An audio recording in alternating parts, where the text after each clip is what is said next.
Bismillahirrahmanirrahim. Assalamualaikum warahmatullahi wabarakatuh.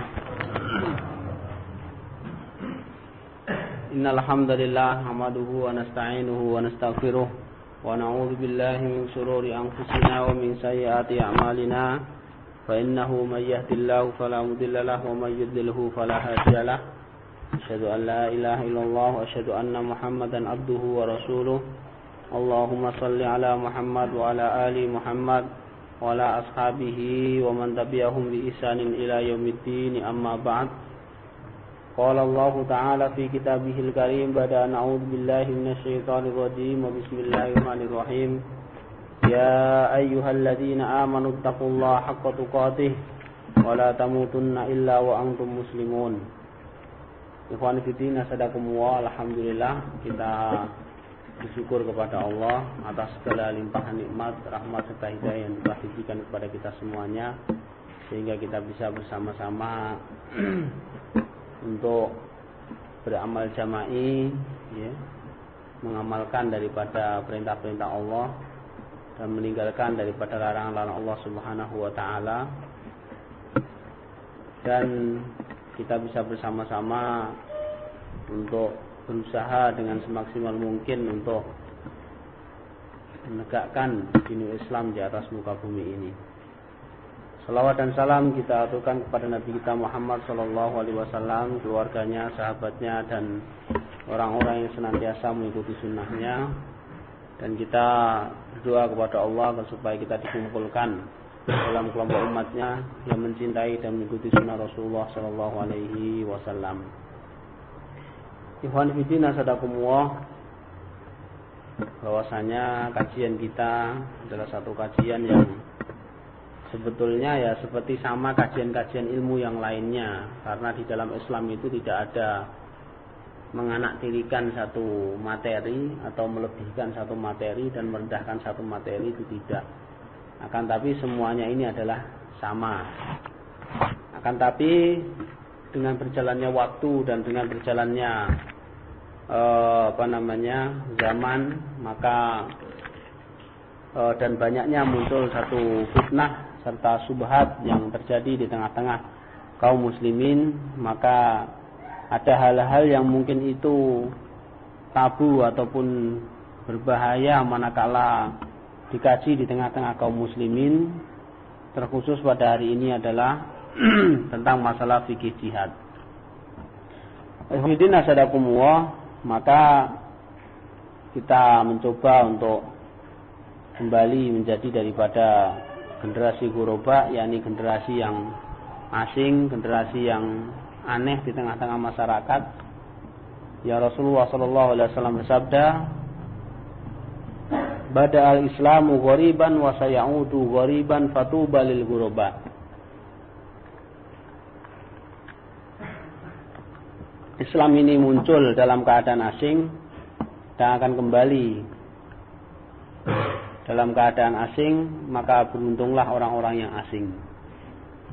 Orang-orang yang asing ini adalah alladzina yuslihuna inda fasadin nas, yakni mereka yang senantiasa melakukan satu perbaikan, ya, di tengah-tengah kerusakan umat. Wassalam. Ikhwan fillah, sadakumullah, maka kita mencoba untuk mengkaji, mempelajari daripada hal-hal yang mungkin hari ini pada khususnya, ya, kajian tentang masalah jihad ini adalah kajian yang menakutkan dan angker bagi orang-orang yang tertentu, ataupun khususnya adalah bagi mereka yang lemah imannya. Tapi perlu kita ketahui, ikhwan fillah, sadakumullah, biasanya memang hari ini para pemuda yang semangat itu juga banyak juga yang mengikuti. Di samping orang-orang yang mengikuti itu adalah orang-orang yang hatinya bersih, juga para jasus ataupun para intel yang mereka juga mengikuti. Kalau mengikutinya orang yang semangat itu dalam rangka untuk mengetahui al-haq dan mengamalkannya, tapi kalau yang mengikuti adalah jasus, yang mereka mendapatkan satu data dan informasi yang mereka berikan kepada taghut. Maka kalau kita membaca satu buku yang berjudul The Set of Jihad itu, jadi The Set in Jihad, yang judulnya adalah Assalamualaikum warahmatullahi wabarakatuh. Tentara teroris, tentara Tuhan, nah, dengan tanda tanya. Yang mana di sana ditulis oleh salah seorang ya, yang bernama Umar Nasiri, yang dia ini seorang spionase ataupun mata-mata ya, mata-mata Perancis. Juga dia juga menjadi mata-mata Inggris ya. Yang mana kehidupan dia justru hidupnya itu bukan bisa dibilang 75% selama hidupnya itu bergabung dengan mujahidin ya. 75%. Dari mulai dia berangkat dari Belgia ya, sampai dia itu masuk ke Perancis ya, bisa masuk ke Jerman, sampai dia itu bisa masuk ke Afghanistan ya, berkumpul dengan orang-orang para mujahidin di Afghanistan ya, sampai juga bertemu dengan ya, Al-Qaeda, Taliban ya, dan dia bisa menyusup ke dalamnya karena dia termasuk orang yang sangat dipercaya di tengah-tengah mujahidin. Ketika dia kembali lagi ke Belgia dan kemudian juga masuk juga ke Perancis, maka dia ya, mendapatkan satu tugas daripada badan intelijen sana ya, untuk mengikuti kajian-kajian ya, orang-orang yang semangat. Maka di sana disebutkan ada 2 masjid ya, saya lupa namanya, nanti bisa dibaca sendiri di set itu. Itu di sana dia selalu datang. Seperti itu. Ya mungkin kalau di sini ya mungkin kalau jasus ya mungkin mungkin Pondok Ngeruki yang isi Satabu ya, mungkin gitu ya. Atau mungkin tempat kita itu sendiri ya, ini Mushola Muhajirin ini ya, kita tidak tahu ya di antara kita, dan kita juga tidak mencurigai di antara kita. Ya mungkin di antara kita ada yang mungkin jasus ya, bisa jadi. Ya, tapi ya enggak apa-apa, namanya ngaji ya. Kita sampaikan ya ilmunya ya, semoga aja apa yang saya sampaikan tidak memudaratkan bagi diri saya dan ikhwan-ikhwan semuanya. Kalaulah seandainya emang apa yang kita kaji ini adalah berdampak daripada negatif menurut pandangan manusia, ya kita bersabar, itu saja ya kan. Dan sesungguhnya ujian yang hari ini kita hadapi itu lebih ringan daripada ujian yang dulu orang-orang salafus salih, baik itu pada zaman Rasulullah ya, para sahabat serta tabi'in dan tabi'ut tabi'in. Ikhwani fillah asadakumullah, ya kita lanjutkan kajian kita yang ketiga, yaitu tentang masalah uzur yang tidak syar'i ya, uzur yang tidak syar'i, dan ini nanti mencakup daripada syubhat-syubhat yang terjadi di kalangan kaum muslimin ya. Seperti yang pertama tentang masalah, nanti ada 4 pembahasan di sini ya, tentang masalah udzur yang tidak syar'i, juga termasuk subhat yang terjadi di tengah-tengah kaum muslimin. Yang pertama, ikhwan fillah asadakumullah,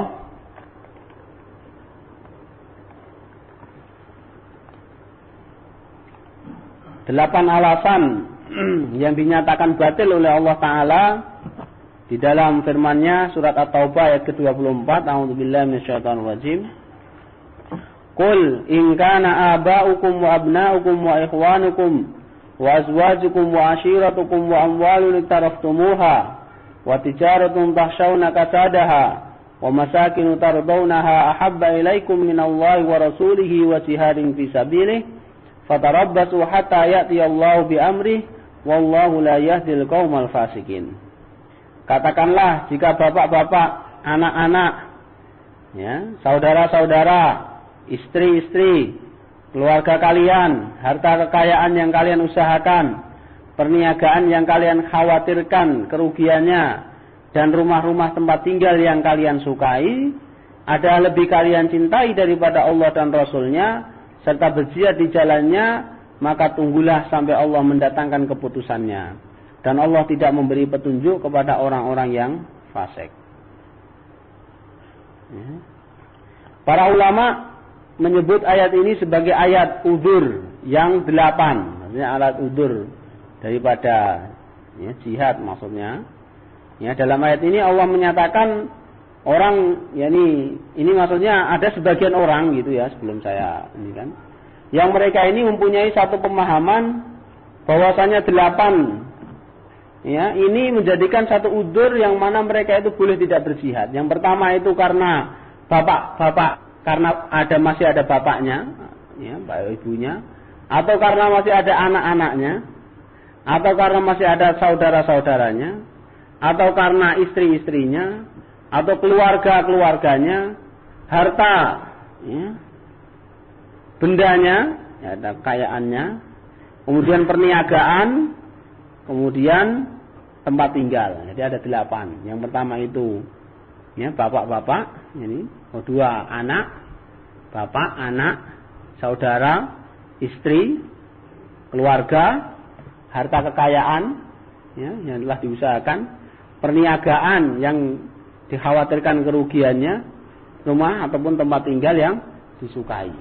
Ke-8 hal ini adalah ya, ada sebagian di antara kaum muslimin yang beranggapan bahwasanya 8 hal ini ya, alasan ini adalah bisa menjadi udzur di dalam masalah jihad. Contoh ya, gimana saya mau berjihad wong saya masih ada bapak, saya masih ada ibu, saya masih ada anak, saya masih ada istri, saya masih ada perusahaan, saya masih ada apalagi rumah yang megrong-megrong ya, magrong-magrong dan lain sebagainya.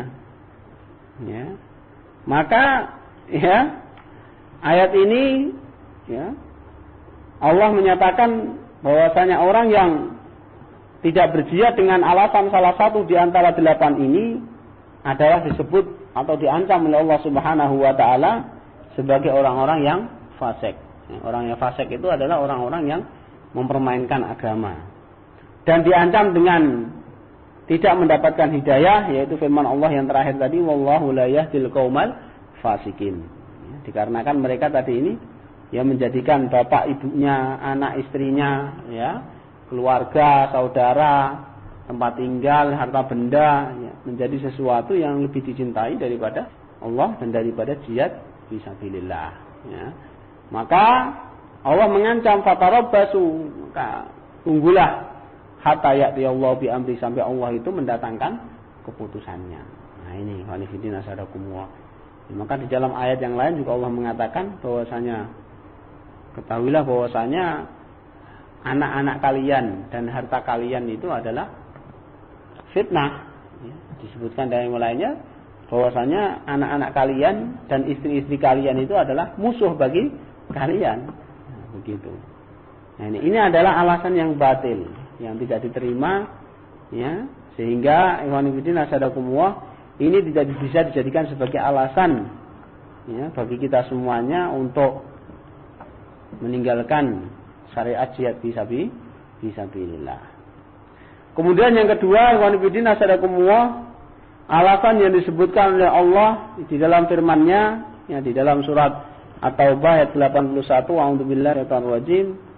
Farihal mukhallafuna bimaq'adihim khilafa Rasulillah wa karihu ay yujahidu bi amwalihim wa anfusihim fi sabilillah wa qalu la tanfiru fil har qul naru jahannama ashaddu harra law kanu yafqahun falyadhaku qalilan wal yabku katsira jazaa'an bima kanu yaksibun. Orang-orang yang ditinggalkan ya, tidak ikut berperang maksudnya, itu merasa gembira dengan ditinggalkannya mereka di belakang Rasulullah SAW. Dan mereka tidak suka berjihad dengan harta dan jiwa mereka di jalan Allah. Dan mereka berkata, janganlah kalian berangkat berperang dalam keadaan panas. Katakanlah neraka jahanam itu lebih panas lagi jika mereka mengetahui. Nah di sini ada hal yang poin yang dijadikan sebagai alasan ataupun udzur oleh orang-orang yang hatinya berpenyakit. Yang pertama adalah cuaca ataupun kondisi yang panas. Ya, maka di antara mereka ada yang mengatakan la tanfiru fil har. Janganlah kalian berangkat berperang dalam keadaan panas. ya, dalam keadaan panas yang pada saat itu yakni perang Tabuk ya, yang mana kaum muslimin ini pada saat itu ya Allah menguji ya panasnya ini panas banget ya, panas sekali. Nah, itu seperti itu. Kemudian di antara mereka ada yang tidak ikut. Nah, yang menjadikan mereka ini ya juga dan mereka juga bisa masuk ke dalam kelompok orang-orang yang fasik ya. Salah satunya adalah dikarenakan mereka ini apa? Senang untuk tinggal duduk-duduk di rumah bersama dengan anak istrinya, dengan keluarganya ya. Dan mereka ini apa? Wa karihu ayyujahidu bi amwalihim wa anfusihim fi sabilillah. Dan mereka ini membenci ataupun tidak suka ikut berjihad baik itu dengan harta ataupun dengan jiwa mereka. Bahkan mereka mengatakan tadi la tangfir fil har, janganlah kalian ya berangkat berperang di waktu panas. Lalu Allah menjawab qul naru jahannam asyaddu harra. Ketahuilah bahwasanya neraka jahanam itu adalah sangat panas sekali. Nah, ini. Jadi alasan yang kedua ya ini kondisi ya. Kalau kita sekarang ya mungkin kondisi itu bisa berarti cuaca ya. Karena ujiannya itu kan macam-macam orang itu kan karena cuaca. Kemudian yang kedua adalah mungkin karena ma'isyah belum stabil ya. Mungkin kalau sekarang katakanlah gambaran jihad hari ini adalah mungkin masih sangat kabur di tengah-tengah kaum muslimin. Tapi sebagai contoh kecil saja, yaitu ketika mungkin kejadian yang mana jihad itu ada di daerah-daerah kita, entah itu di Ambon atau di Poso dan di beberapa daerah yang lainnya, maka dikarenakan karena ilmu yang lemah dan iman mereka yang lemah, maka pun tidak sampai sana. Ya. Walaupun mereka ini mungkin para ustadz, para dai dan lain sebagainya dengan alasan yang macam-macam.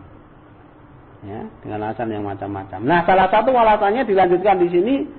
Yang ketiga adalah yaitu mereka beralasan bahwasanya orang-orang yang berjihad tidak mempunyai akhlak, ilmu dan tarbiyah syar'i yang cukup sehingga tidak boleh beramal jama'i bersama dengan mereka. Ya, ini juga satu syubhat, yakni bahwasanya ya, orang-orang yang berjihad mereka itu harus akhlaknya baik, ilmunya mungkin standar sesuai dengan tarbiyah syariah ya, dan lain sebagainya ya, sebagaimana yang difahami oleh orang-orang yang mengaku salafi ya, sehingga melarang jihad tanpa ilmu maksudnya adalah sinausik baru berjihad ya. Bagaimana kalian mau berjihad sementara kalian masih merokok? Bagaimana kalian mau berjihad sementara celana kalian masih di bawah mata kaki? Jenggot kalian masih panjang. Nah, kita nggak boleh seperti itu. Nah, ini termasuk subhat. Maka bantahannya adalah sesungguhnya subhat ini mencerminkan sikap seorang yang sangat tidak memahami dan mengamalkan akidah Ahlussunnah wal Jamaah. Maka Syekhul Islam Ibnu Taimiyah berkata, ya, saya baca terjemahannya. Oleh karena itu, termasuk dari dasar-dasar akidah Ahlussunnah wal Jamaah adalah berperang baik bersama orang baik maupun bersama orang yang jahat. Ya, maka kita melihat dulu ketika di Ambon maupun di Poso ya masih di antara ikhwan-ikhwan itu yang masih ada yang mabuk ya. Masih ada yang ngerokok, ya masih ada di antara mereka yang masih suka musik. Ya, dan lain sebagainya.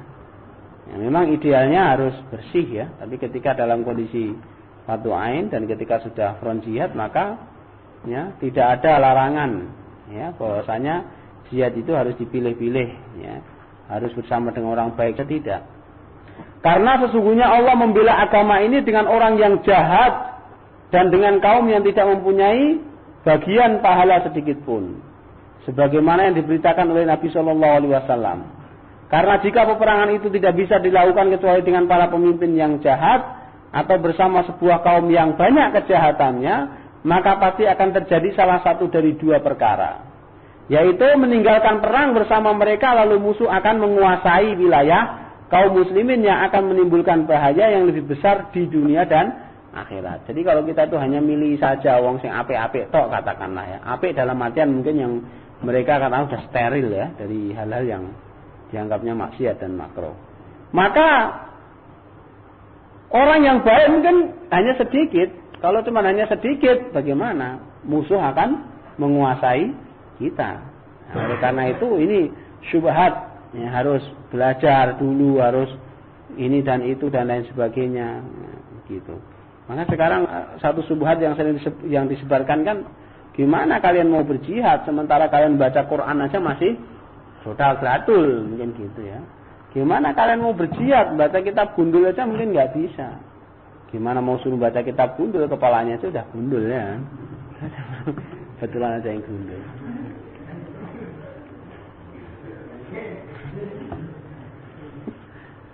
Ngajar tadi. Nah ini khonifidin acara. Sementara mereka yang sudah pintar ya nggak berjihad lah, itu yang lucu. Ya, maka standar pintar dan ilmu ini, ya, tidak mereka sepakati dalam permasalahan ini, sehingga padahal mereka telah membatasi. Nah, maka kalau mereka menentukan bahwasanya harus belajar dulu, harus berakhlak yang baik, ya, maka dia akan menghadapi dua hal yang salah satunya tidak bisa ditinggalkan, yaitu yang pertama, ya, pas mereka akan meninggalkan perang bersama, ya, orang kaum muslimin itu, sementara mereka ini dikuasai oleh musuh.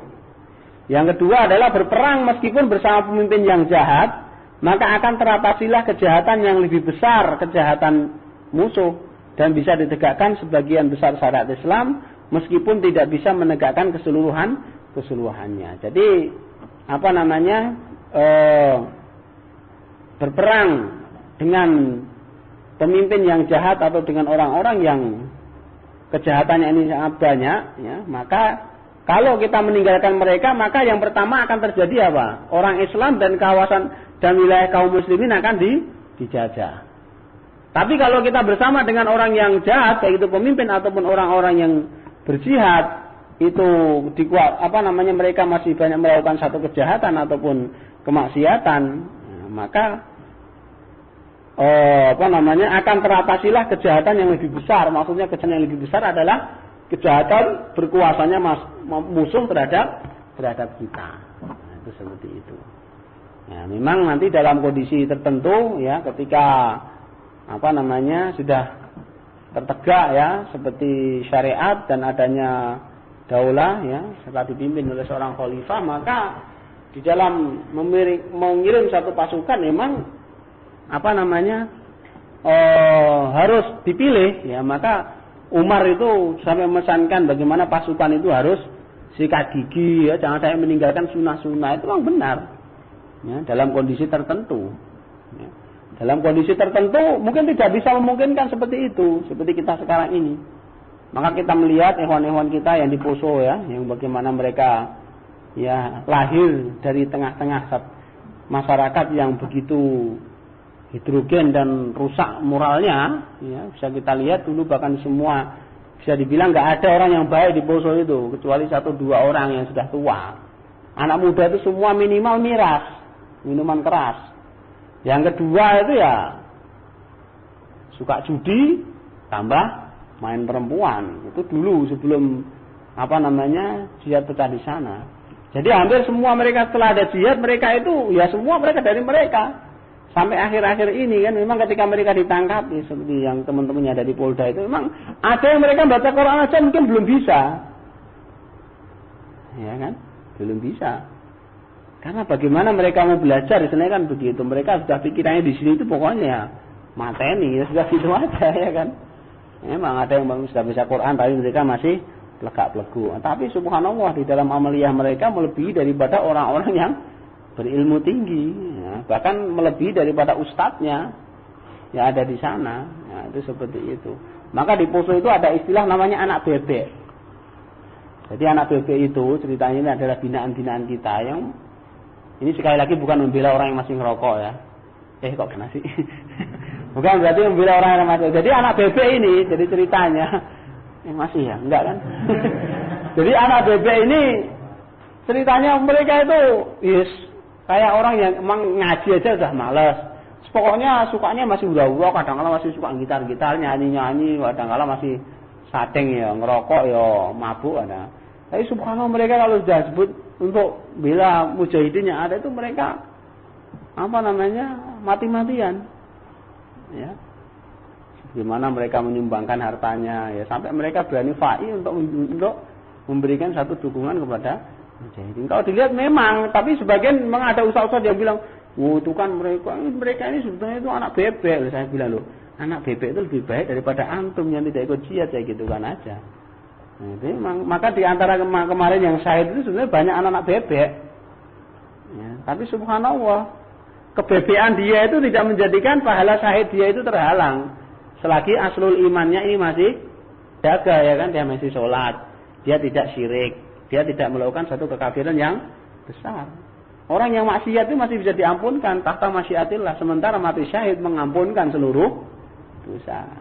Ini anak bebek. Kalau seandainya pada saat itu nggak ada anak bebek, ya maka seperti disampaikan oleh ibunya Ipong dan Basri itu, dia ngomong sama polisi, Pak, katanya Poso itu dulu kalau nggak ada anak-anak seperti ini, ini para pemabuk, mungkin Poso ini sudah habis, kata dia seperti itu.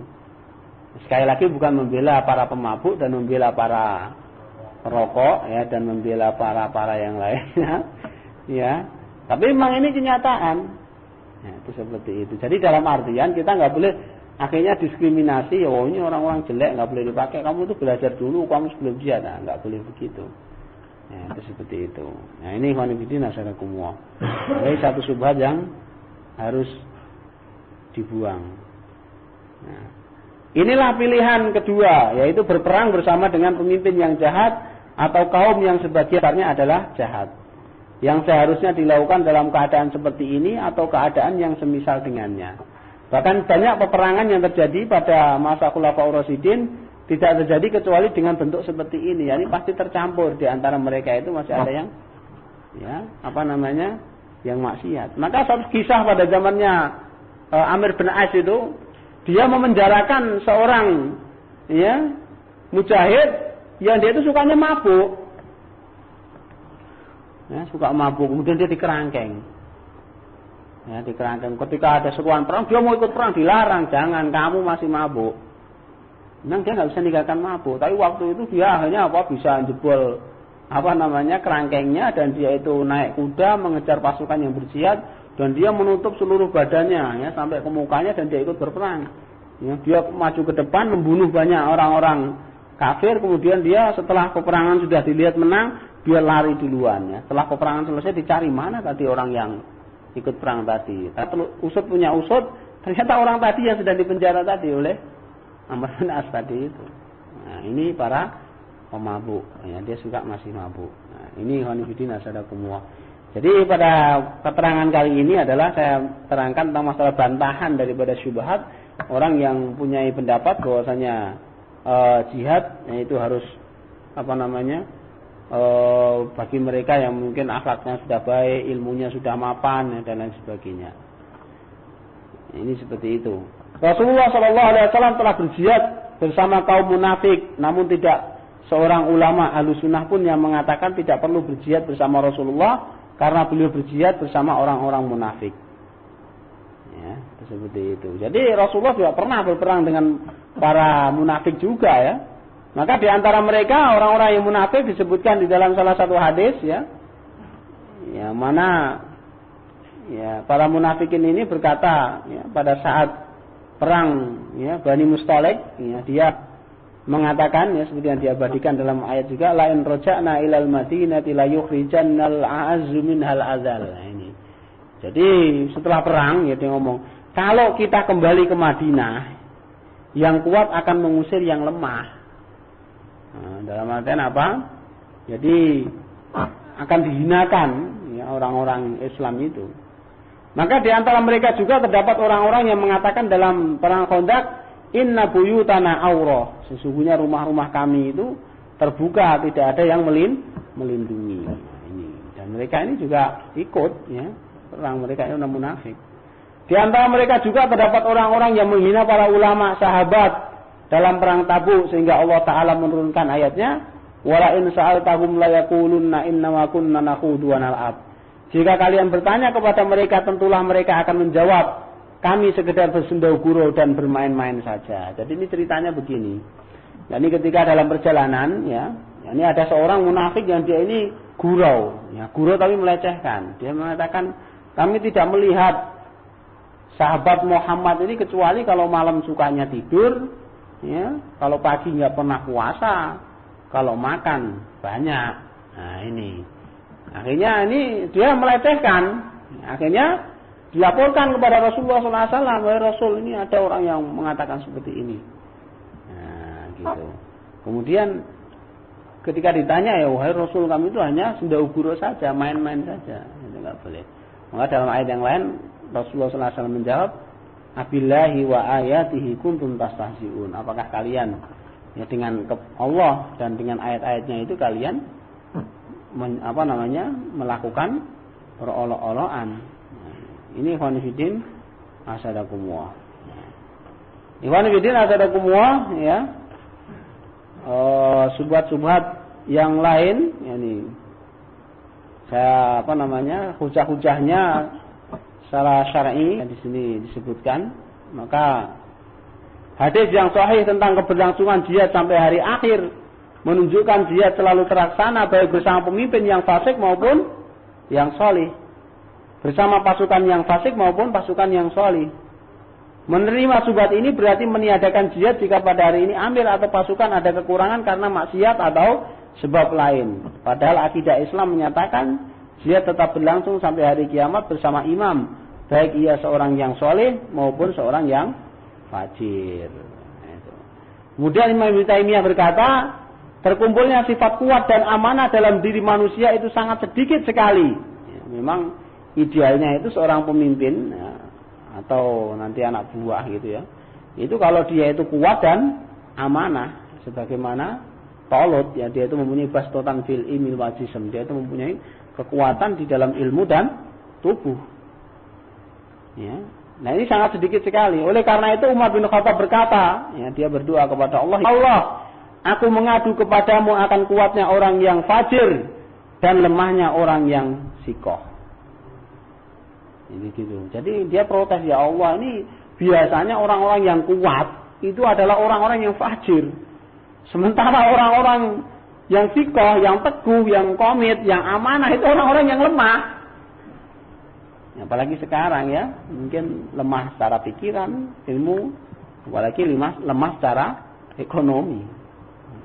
Yang wajib dalam setiap wilayah, ya, ini wewenang atau kekuasaan adalah yang lebih baik sesuai kondisi. Karena itu dalam urusan perang, orang yang kuat dan pemberani lebih didahulukan sekalipun pada dirinya ada fujur atas orang yang lemah. Fujur ini adalah kejelekan, ya, atas orang yang lemah sekalipun orang itu terpercaya. Jadi dalam perang ini ada orang yang bisa dipercaya tapi dia lemah, nggak bisa dijadikan jadi pemimpin atau dia menjadi paling depan, nggak bisa.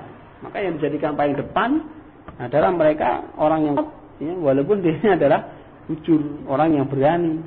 Tapi ya perang ora wani, wong jane apik-apik soleh-soleh tapi ra wani, ya terus piye? Ya seperti sekarang, yang diajak anak-anak bebek, orang sing gelem anak-anak bebek, gitu. Maka pada tanggal 22 ya Januari 2007 kemarin itu, ketika Mujahidin berhadapan dengan Densus 88 itu, yang menghadapi itu anak-anak bebek itu. Maka sampai ada ustadz yang diludahi mukanya itu gara-gara nggak mau ikut perang, diludahin itu sama anak bebek. Bahkan sampai udah ada yang mau ditembak, anak bebek itu. Ya.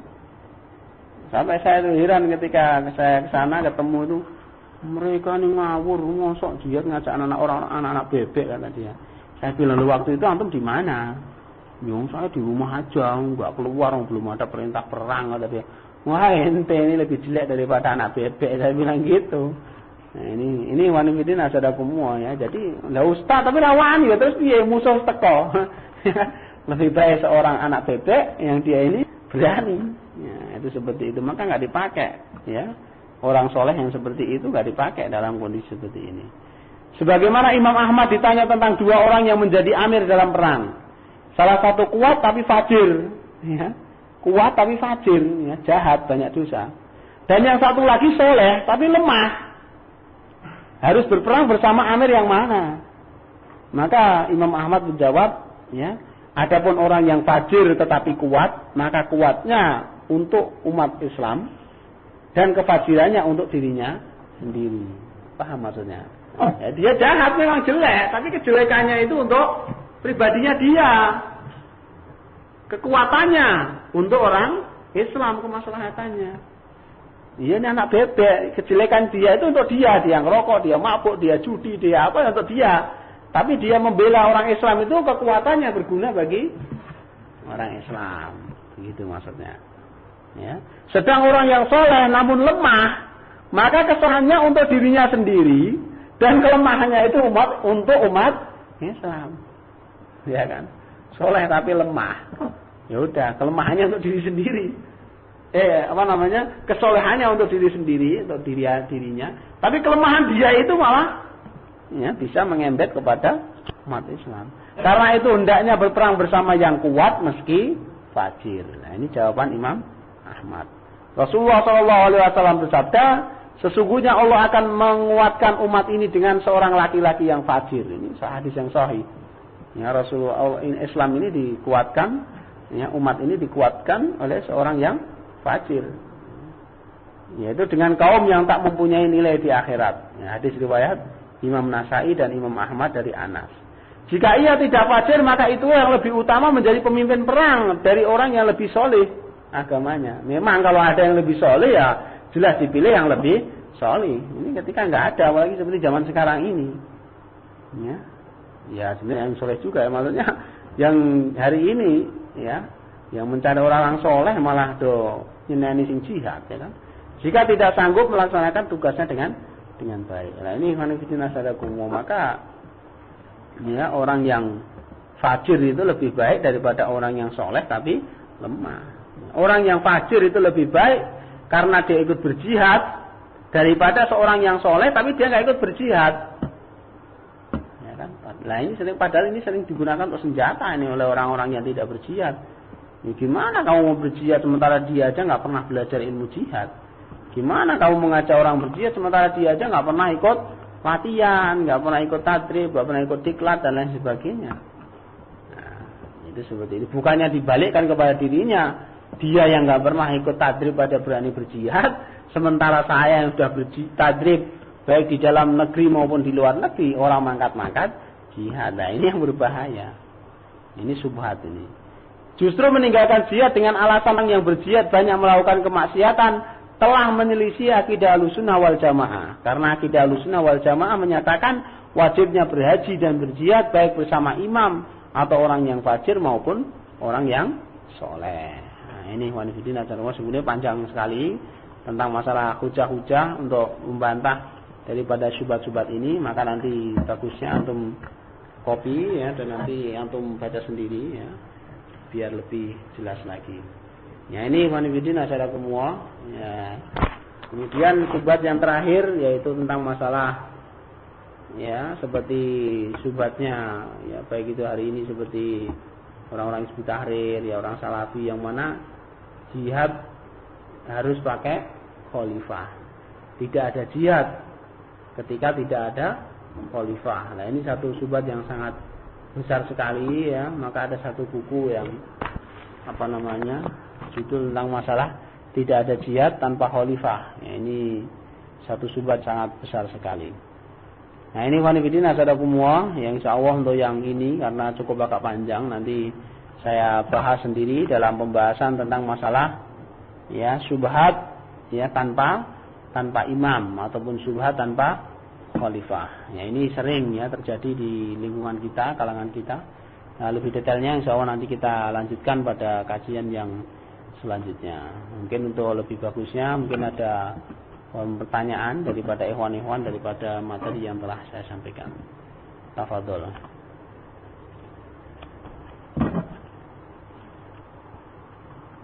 Bisa difahami ya.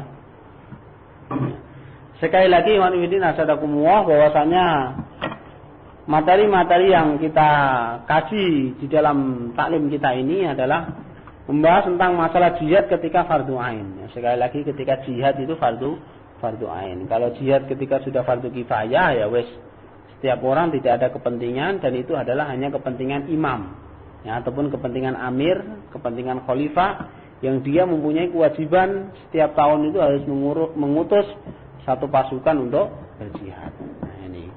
Ya, ini wanifidin asadakumullah, ya maka kita perlu yang mempelajari ya secara ilmunya supaya nanti kita bisa lebih matang lagi, apalagi hari ini. Ikhwan fillah azzakumullah, ya bahwasanya ya hari ini ya sedikit mungkin sambil menunggu mungkin ada yang tanya. Dunia itu dikuasai oleh mujahidin. Terkhusus adalah dunia hari ini itu ada dikuasai oleh Al-Qaeda. Karena apa? Karena yang membuat pusing Amerika khususnya selaku negara superpower itu ya tiada lain kecuali Al-Qaeda. Jadi dia itu menyesuaikan program-programnya Al-Qaeda. Karena Al-Qaeda itu sampai 20 tahun yang akan datang dia sudah membuat program dan itu sudah dilansir di internet. Sebelum kejadian WTC sudah dibuat programnya itu. Dan itu sudah disebarkan di internet. Cuman orang-orang Amerika ini bingung kapan terjadinya. Nah itu. Maka yang pertama itu kan program dengan dari mulai tahun 2000 ya sampai 2003 itu adalah masa-masa membangunkan ya, membangunkan umat, menyadarkan umat akan permusuhan, yaitu dengan adanya WTC itu. Kemudian setelah terjadinya WTC dari 2003 sampai 2000, jadi 3 tahun, 2006 itu adalah mengeluarkan ular dari sangkarnya, dari lubangnya. Maka setelah kejadian itu Amerika keluar daripada sangkarnya, keluar daripada lubangnya, yaitu ke Irak, ke Afghanistan, ya, ke Somalia, kemana-mana, yang mana itu menjadi kuburan bagi mereka. Maka saya Abu Mus'ab Az-Zarqawi ya mengatakan di dalam ceramah-ceramahnya seperti dalam Aina Ahlul Muru'ah itu belum mengatakan bahwasanya ular ini telah masuk ke dalam lumpur. Ya. Dan kepalanya itu kita injak. Nah, seperti kita yang menguasai lumpur itu, ada ular yang keluar pasti kita akan tahu. Nah, di situ. Nah, itulah maka Irak, Afghanistan adalah menjadi kuburan-kuburan bagi ular-ular yang keluar, walaupun mereka tidak pernah memberitakannya. Oleh karena itu ada CD-CD yang berkenaan tentang masalah Irak, ya, baik itu daripada Daulah Islamiyah, ya tegaknya Daulah Islam di sana. Kemudian yang kedua aksi-aksi mujahidin. Yang ketiga ini adalah USL itu, apa namanya, kehancuran daripada Amerika, ya, fakta-fakta kehancuran Amerika di sana. Ya, jadi mereka ini menyesuaikan program. Ya, cuman nggak tahu kapan waktunya, ya, itu sebetulnya nanti dari 2006 sampai 2007, nah ini adalah sudah mulai penyusunan kekuatan, ya. Jadi 3 tahun begitu. Jadi mereka bingung ini apa nih. Oleh karena itu hari ini yang berkuasa itu adalah sebetulnya adalah mujahidin, nah, karena musuh ini adalah dipusingkan mereka melawan satu kekuatan yang mereka tidak mempunyai negara, tidak mempunyai institusi yang jelas, sehingga mereka nggak bisa menindak secara langsung. Beda dengan mereka ada Saddam Hussein yang mudah digulingkan. Nah, itu seperti itu. Maka dari situ ikhwan fillah asadakumullah, ya, maka bagi kita kenapa saya sampaikan tentang masalah ini adalah dengan berkenaan dengan masalah hari ini adalah hari, ya apa namanya, masa ini adalah masa-masa jihad. Jangan sampai ketika nanti kita ya hadir di tengah-tengah kita itu kita tidak siap atau kita itu kaget. Ya, itu jangan. Karena apalagi termasuk Indonesia, ya Asia Tenggara ini termasuk yang sering diseru, ya. Dan berapa kali diseru oleh Syekh Aiman ataupun minimal dapat salam dari Syekh Usamah, ya, berkaitan sini, karena ini adalah ladang garap yang sangat baik. Ya, itu seperti itu. Oleh karena itu hendaknya kita tetap bersabar, ya, sampai kapan ya kita nggak tahu, sampai emang Allah ya menentukan malhamatul kubro, ya, satu peperangan yang besar. Ya, apalagi jelas ya sekarang kita menghadapi satu pemerintah yang murtad, ya. Kemudian kita menghadapi salibis, ya, salibis dunia, khususnya di Indonesia ini. Kalau kita melihat apalagi di Solo, satu pergerakan salibis ini sangat banyak. Maka apa namanya, api-api jihad itu sebetulnya sudah mulai ada, ya, akan ada bagi orang-orang yang hatinya peka. Tapi bagi mereka yang hatinya tidak peka, ya justru malah semakin mundur ke belakang, ya. Yang mestinya hari ini adalah persiapan dakwahnya itu adalah dakwah i'dad lil jihad. Sekarang yang didakwakan ke sana ke sini bukan dakwah i'dad lil jihad. balik lagi katanya bangkuat lagi, pembinaan kekuatan api, mulai lagi ngaji dari mulai yang data lagi. Umat tidak difahamkan kebutuhan yang paling mendesak itu apa. Nah, itu seperti itu. Nah, ini ikhwan fillah nasallakumullah. Mungkin ada yang bertanya tentang ini, ikhwan.